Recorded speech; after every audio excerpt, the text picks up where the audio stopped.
नमः शिवाय। आज हम बात करेंगे मन की कि मन क्या है, मन के कितने प्रकार हैं और मन की परिभाषा क्या है।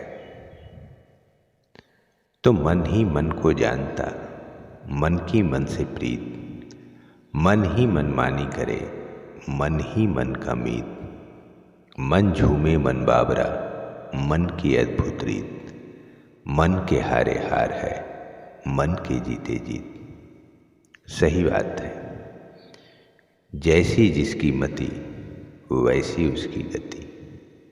भगवान श्री कृष्ण भगवत गीता में यही कहते हैं कि हम वो सब कुछ कर सकते हैं जो हम करना चाहते हैं, यदि हमारा मन हमारे नियंत्रण में हो।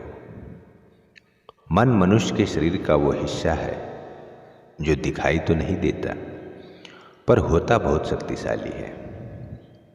भगवान श्री कृष्ण भगवत गीता में कहते हैं कि यदि मन तुम्हारा स्वामी है और तुम उसके अधीन हो तो वह तुम्हें माया के बंधन में जकड़ कर रखेगा, और जब तुम मन पे काबू पा लोगे और उसके स्वामी हो जाओगे तो वही मन तुम्हें मोक्ष के द्वार तक ले जाएगा। गीता ज्ञान में भगवान श्री कृष्ण अर्जुन को ये बता रहे हैं कि मन को दास बनाना इतना आसान कहाँ है।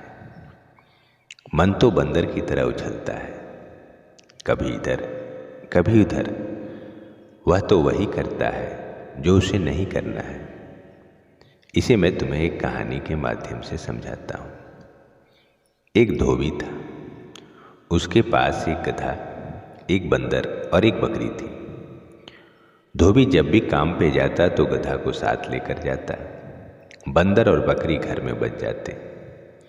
बंदर अपनी रस्सी खोलकर दिन भर घर में कुराबात करता, और जब धोबी के आने का समय होता तो बंदर बकरी की रस्सी खोल देता और उसकी रस्सी अपनी रस्सी से बांध लेता, और जब धोबी वापस घर आता तो उसे बकरी खुली हुई मिलती तो वह उसकी पिटाई कर देता। यही बंदर है हमारा मन और बकरी है हमारा शरीर। नियंत्रित हमारा मन नहीं होता और सजा भुगतनी पड़ती है बेचारे इस शरीर को। भगवान श्री कृष्ण ने भगवत गीता में कहा है कि हमारा शरीर एक रथ की तरह है और हमारी इंद्रियां उस रथ के घोड़े, और सारथी है हमारा मन और साक्षी है हमारी आत्मा। मन को दो भागों में बांटा गया है। पहला है चेतन मन और दूसरा अवचेतन मन, यानी कॉन्शस माइंड और सबकॉन्शस माइंड। चेतन मन यानी कॉन्शस माइंड किसी काम को कर कर भूल जाता है, और अवचेतन मन किसी काम को कर कर उसे भूलता नहीं बल्कि उसके प्रति हमें जागरूक रखता है। अर्थात जो लक्ष्य हम अपने अवचेतन मन में डालेंगे वह हम किसी भी हाल में हासिल करेंगे। लक्ष्य बनाना सफलता के लिए उतनी ही जरूरी है जितना जिंदा रहने के लिए सांस लेना। हमारे बचपन में 3G और 4G नहीं होता था, सिर्फ गुरुजी और पिताजी होते थे। उनका एक भी थप्पड़ हमारे असंतुलित मन को संतुलित कर देता था।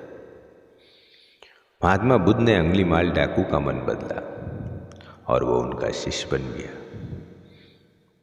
महात्मा बुद्ध ने अंगुलीमाल को कहा कि जाओ पहले उन 999 लोगों से भिक्षा मांग कर आओ जिनके तुमने सिर काटे हैं,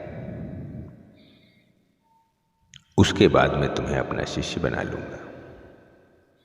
अंगुलीमाल जब भिक्षा मांगने गया, लोगों ने उसे पत्थर मारे और उसका शरीर चारों तरफ से जख्मी हो गया।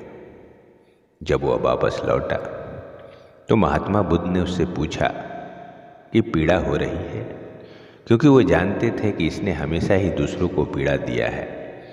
इसीलिए महात्मा बुद्ध ने सबसे पहले उससे सवाल पूछा कि क्या पीड़ा हो रही है।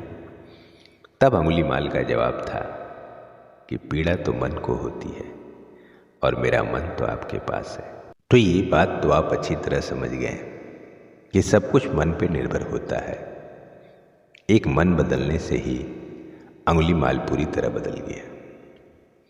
अतः यह स्मरण रहे कि इंसान दुनिया में 3 चीज़ों के लिए मेहनत करता है। पहला, मेरा नाम सबसे ऊंचा हो, दूसरा मेरा लिबास सबसे खूबसूरत हो और तीसरा मेरा मकान सबसे आलीशान हो। लेकिन इंसान के मरते ही ये तीनों चीज़ें सबसे पहले बदल जाती है। नाम स्वर्गीय, लिबास कफन और मकान शमशान। तो ये सदैव स्मरण रखें कि जो इंसान खुद के लिए जीता है उसका एक दिन मरण होगा, परंतु जो इंसान दूसरों के लिए जीता है उसका सदैव स्मरण होगा। उम्मीद करते हैं कि यह वीडियो आपको पसंद आया होगा। धर्म, अध्यात्म और जीवन के सत्य को जानने के लिए आप अपने चैनल दिव्यांश दीप को सब्सक्राइब जरूर कीजिए और इसे लाइक और शेयर भी जरूर कीजिए। और ऐसे ही ज्ञानवर्धक वीडियो को सबसे पहले देखने के लिए आप नोटिफिकेशन बेल प्रेस करना ना भूलें। जय श्री कृष्ण।